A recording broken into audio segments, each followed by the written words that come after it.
corporation, we have Sanofi, Luxfer, MSD, Bayer.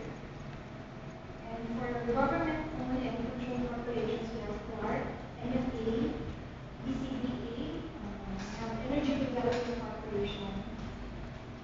And for the industry leaders, we have Metro, Oil, Mars, Pamana, IRRI, Marigo, NSA, A1, Hilton, we also have some maritime industry clients, Saysay, Maritime Services, Genetic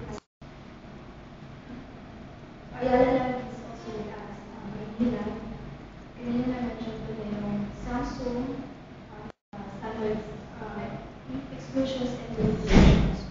So, affiliated naman with Ayala. So, we have some of our clients are required by Intel. Others naman, they have the benefits of the program. So, this depends on the endorsement na lang will be coming from us, whether to get the Intel or the patient.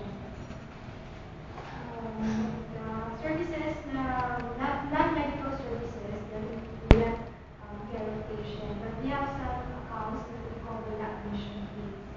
So for those, we usually indicate that services that are related to sterilization are not covered.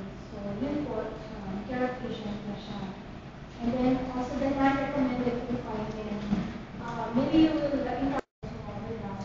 Although may mga members kami na may mga dental benefits, pero on a separate regulation siya. May dental services dito.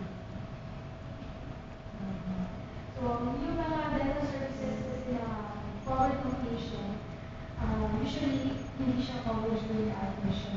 And for that, for approval nila. Kasi meron din po sila mga, we have a dental partners na may specifications surgeries are not covered. So usually these cases are kept. Dental cases or disorders are not covered. They usually go to patient.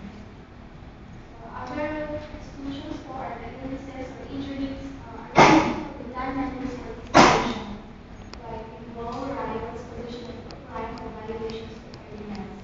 Ito po yung very natin covered. So usually also mga